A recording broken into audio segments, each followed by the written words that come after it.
Channel 5 cinema மக்களுக்கு வணக்கம். நான் உங்கள் நிரஞ்சன்.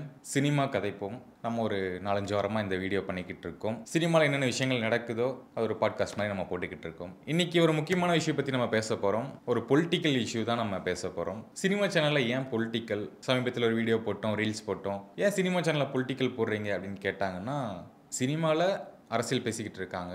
அரசியல்ல சினிமாத்தனமா சில விஷயங்கள் நடந்துகிட்டு இருக்கு. அதனால சினிமா அரசியல் கிட்டத்தட்ட ஒன்று தான். அதனால தான் சினிமா சேனலில் ஒரு பொலிட்டிக்கல் வீடியோ அப்படின்னு யாராவது கேட்டிங்கன்னா உங்களுக்கான ஒரு பதிலாக தான் நான் அதை வச்சுருக்கேன் அப்படிங்கிறது தான். சமீபத்தில் நடந்த விஜய் அவர்களுக்கு நடந்த ஒரு கோர சம்பவம், தாவேக்காவுக்கு நடந்த ஒரு கோர சம்பவம், ஒரு பெரிய இழப்பு, ஒரு பெரிய இஷ்யூ ஆயிடுச்சு. ஒரு நேஷனல் இஷ்யூ அது. 41 பேர் உயிரிழப்பு கரூரில். எல்லாருமே பதிவுகள் போட்டிருந்தாங்க. மோடிஜியிலேருந்து சென்ட்ரல் மினிஸ்டர்ஸ், மற்ற ஸ்டேட் சிஎம், டெபுட்டி சிஎம் எல்லாருமே கருத்து.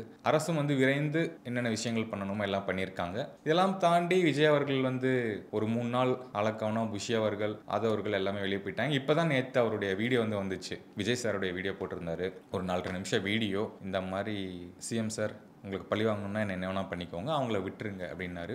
இந்த வீடியோ எனக்கு பார்க்கும்போது ஒரு வலி தெரியுது, ஒரு ஆதங்கம் தெரியுது, ஒரு கோபம் தெரியுது. உண்மையிலே வருத்தமாக தான் இருப்பார். யாருக்கு இந்த விஷயம் நடந்திருந்தாலும் கண்டிப்பாக அந்த வருத்தம் இருக்கும். ஒரு நடிகருடைய ரசிகர்கள் ஒரு 40 பேர் மேலே இறந்துருக்காங்க. இதில் பப்ளிக்கும் இருக்காங்க. இறந்த 40 பேரும் ரசிகர்கள் கிடையாது, சில பப்ளிக்ஸும் இருக்காங்க அப்படிங்கிறது தான். ஒருத்தர் போனாலே நம்ம உடஞ்சிருவோம். 40 பேருங்க பெரிய இஷ்யூ. அதனால தான் 3 நாள் அவர் வெளியே வரல. அதை நம்ம ஏற்றுக்கலாம். அவங்க கட்சியில் இருக்கக்கூடிய முக்கிய தலைவர்கள், பொதுச் செயலாளர் சொல்லக்கூடிய ஆதவ் அர்ஜுனா, புஷி ஆனந்த், இவங்க 2 பேரும் எங்கே போனாங்க? 3 நாளாக அலக்கணும். ஏன்னா எதிர்க்கட்சி தலைவர்கள் எல்லாரும் பேசுகிறாங்க, விஜய் அவர்களுக்கு ஆதரவாக பேசுகிறாங்க. எல்லாம் நடந்துட்டு இருக்கு.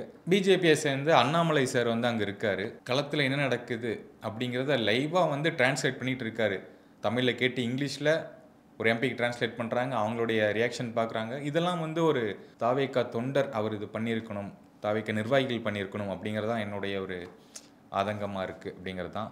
விஜய் சார் உண்மையிலே வருத்தமாக தான் இருப்பாங்க. வி ஸ்டாண்டு வித் தளபதி விஜய், எல்லாமே கரெக்டு தான். ஆனால் பழி வாங்கிறதுக்காக யாராவது பண்ணுவாங்களா அப்படிங்கிறது கண்டிப்பாக கிடையாது. இன்னும் கொஞ்சம் சிறப்பாக இவங்க அரசியல் இருக்கலாம் அப்படிங்கிறது நம்மளுடைய ஒரு வேண்டுகோள் அப்படிங்கிறது தான். இதை தாண்டி அரசு மேலேயும் விஜய் மேலேயும் சில அவதூறுகள் பரப்புகிறாங்க, கமெண்ட்ஸ் பண்ணுறாங்க அப்படின்னா அதுக்கு நம்ம எதுவும் பண்ண முடியாது. அது சில ஹேட்டர்ஸ் அப்படி தான் இருப்பாங்க. அடுத்தவங்களை கஷ்டத்தை பற்றி சிரிப்பாங்க அப்படிங்கிற மாதிரி சிலர் இருப்பாங்க. இதுக்கு ஒரு சீக்கிரம் ஒரு சொல்யூஷன் வரணும்.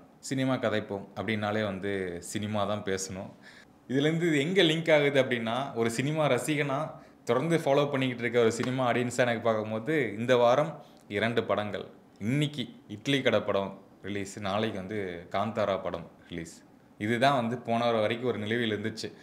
இந்த ஆக்சிடென்ட்லாம் ஆகிறதுக்கு முன்னாடி வரைக்கும் நமக்கு அடுத்த வாரம் இட்லி கடை வருதுப்பா, போய் சூப்பராக பார்க்கலாம் அப்படின்ட்டு இருந்தது. என்ன சொல்ல வரேன் அப்படின்னா, இந்த இஷ்யூ நடந்தது, போன வாரம் நடக்குது, சாட்டர்டே கிட்ட நடக்குது. இந்த படம் இன்னைக்கு ரிலீஸ் ஆகுதுங்கும் போது இந்த இஷ்யூ தான் பெரிய அளவில் மீடியா ஃபோக்கஸாக இருக்குது. கண்டிப்பாக இதுதான் இருக்கணும். இதனால் இந்த படத்துக்கு ஒரு சின்ன ஒரு பாதிப்பு அப்படின்னு தான் சொல்லணும். எப்போ அவ்வளோ பெரிய இஷ்யூ நடந்துட்டு இருக்கு, இங்கே படம் பாதிச்சிச்சுன்னு பேசுகிறேனி அப்படின்னு கண்டிப்பாக கேட்காதீங்க. நம்ம அதெல்லாம் ஒதுக்கி வச்சுட்டு பார்க்கும்போது ஒரு படம் இதுக்கு முன்னாடியே ஷெடியூல் பண்ணி வராங்க, இந்த டேட்டில் ரிலீஸ் பண்ணணும்னு வராங்க. அதுக்கும் சில கோடிகள் செலவு பண்ணி படத்தை எடுத்திருப்பாங்க. அவங்களுடைய இது என்ன இருக்கும்? மக்கள் பார்க்கணும். ஒரு ஆயுத பூஜை, சரஸ்வதி பூஜை நம்ம படத்தை ரிலீஸ் பண்ணுறோம், பூஜா ஹாலிடேஸுக்கு படம் ரிலீஸ் பண்ணுறோம். எல்லோரும் ஃபேமிலியாக இருப்பாங்க, குடும்பமாக போய் படம் பார்ப்பாங்க. ஒரு நல்ல மகிழ்ச்சியான தருணமாக இருக்கும். அதுதான் ஆயுத பூஜை, தீபாவளி, பொங்கல் அப்படின்னாலே ஒரு ஃபேமிலி படம் பார்க்கணும், தேட்டர் போவாங்க, டிவியில் பார்ப்பாங்க. அதுக்கேற்ற மாதிரி தான் இந்த படம் ரிலீஸ் ஆயிருக்கு. இட்லி கடையும் தனுஷ் அவர்களுடைய இயக்கத்தில் அவரே நடித்து, ஷாலினி பாண்டே நடிச்சிருக்காங்க, அருண் விஜய் சார் இருக்காங்க, சத்யராஜ் சார், பார்த்திபன் சார், நிறைய பேர் இருக்காங்க.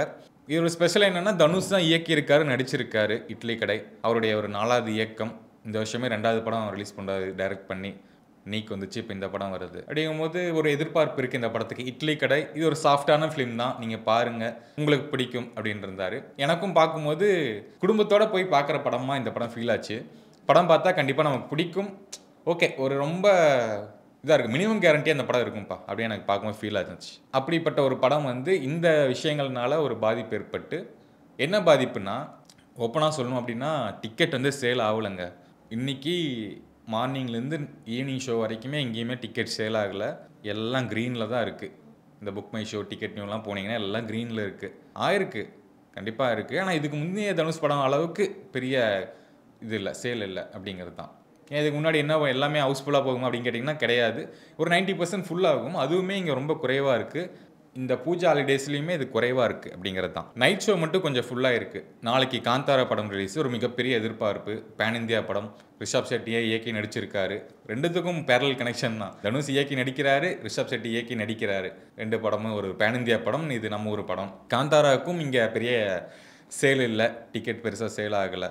ரெண்டுமே வந்து அந்த வேர்ட் ஆஃப் மவுத்தில் தான் இந்த படமே ரெண்டுமே இருக்குது. அதில் தான் இந்த படம் ஹிட் அடிக்கிறதும் மக்கள் உள்ளே போய் பார்க்குறதும். எனக்கு தனுஷ் படத்தில் ஏன் இப்படி ஆச்சுன்னா, எனக்கு ஒரு ஞாபகம் வருது. 2018 கிட்ட வடசென்னை ரிலீஸ் ஆகுது.